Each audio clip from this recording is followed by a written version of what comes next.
Vi er gruppe 2, og i vores ATU har vi haft idræt og matematik. Vi vil gerne snakke om vores problemstilling. Hvad er kondital? Anaerob og aerob, cykeltest og biptest, køn og kondital, BMI og kondital og konklusion. Ja, vi har jo haft et AT-forløb, så vi har brugt nogle metoder. De idrætsfaglige metoder, vi har brugt, er den deduktive metode, hvor vi har en teori. Herefter udfører vi nogle forsøg, som kan understøtte vores teori.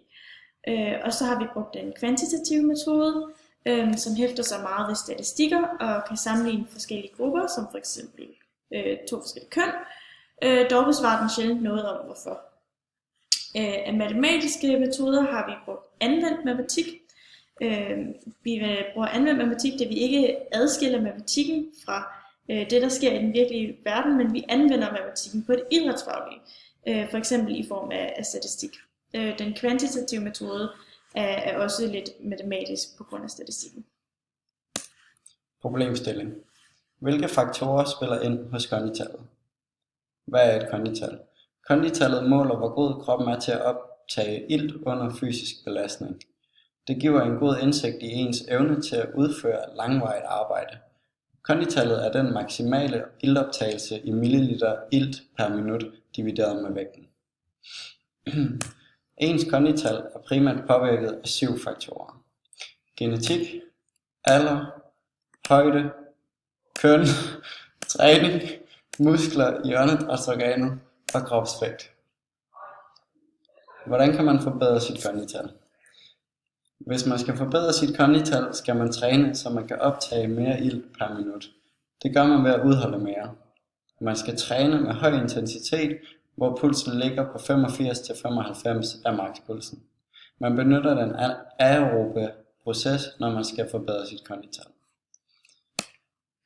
Aerobe og anaerobe processer.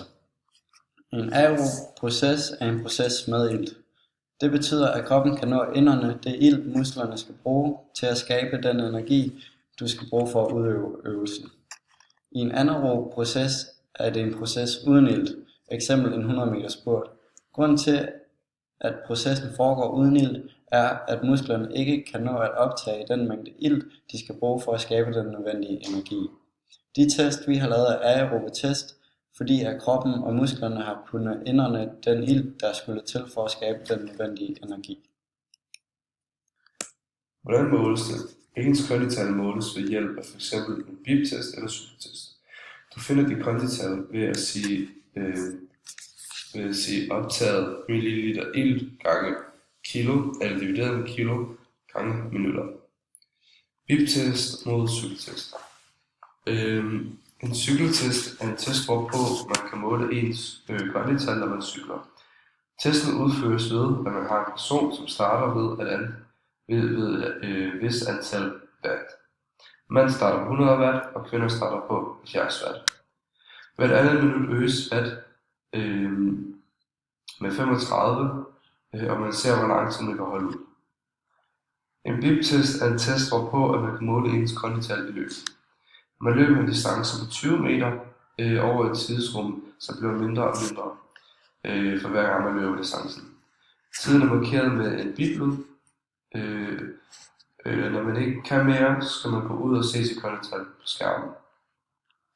Når man går fra hvile til arbejde, stiger pulsen efter hvor meget energi man bruger. Det sker på grund af, at musklerne kommer i arbejde. Altså, der sker forskellige tilpasninger i kroppen i forhold til arbejdet. Det vil sige, når musklerne skal opretholde deres effektivitet, skal de bruge mere ilt. Derfor stiger pulsen.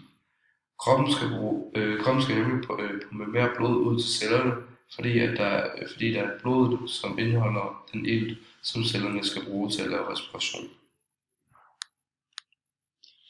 I vores forsøg har vi hypotesen, at vi tror, at mændene generelt vil have et højere kondital end kvinderne, og vi tror også, at folk vil have et højere kondital i cykeltesten end i biptesten. Først har vi en graf, der beskriver konditallet i biptesten i forhold til konditallet i cykeltesten. Vi kan se, at den bedste rette linje, hvor vi har udført en lineær regression, ligger lidt fladere, end man ville forvente. Man ville forvente, at y vil være lig med x. Den fortæller os altså, at folk ikke har fået ens resultater i cykeltesten og biptesten, men at folk generelt har højere resultater i cykeltesten. Det kan være grundet nogle forskellige faktorer. Vi tror, at en del af det er, at vi ikke gav os 100% da vi tog biptesten. Mange gik ud, selvom de godt kunne mere. Det var også mandag morgen, og folk var trætte.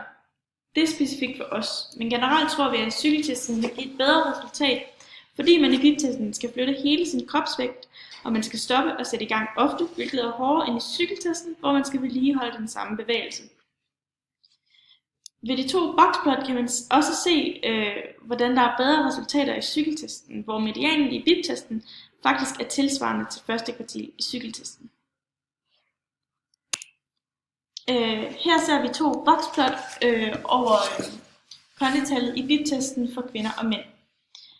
Vi kan se, at drengene har en større variationsbredde end pigerne. Som forventet ligger pigernes mindste værdi lavere end drengenes, og drengenes største værdi er højere end pigernes. Noget usædvanligt ved denne graf er, at pigernes median faktisk ligger højere end drengenes. Det kan grundes, at der ikke er mange drenge i klassen at lave statistik over. Andre relevante faktorer er højde og vægt.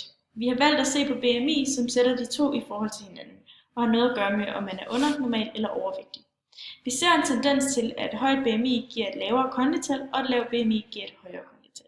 Det giver god mening, da et højt BMI kan betyde, at man er større. Vi kan konkludere, at de mest relevante faktorer i forhold til kondital var tilstand, altså om man er træt og umotiveret, kan spille en stor rolle. Kønnene betyder meget, da kvinder naturligt har en højere fedtprocent end mænd, og mænd har en højere muskelmasse. Det betyder, at drengene gerne skulle kunne løbe længere og være stærkere. BMI betyder også meget. BMI bliver målt ud fra vores køn, højde og vægt. De ser alle vigtige faktorer i forhold til, hvor meget masse man skal flytte, og kan derfor være en afgørende faktor. Dog er den ikke altid pålidelig, fordi den ikke tager fedtprocent og muskelprocent i betragtning.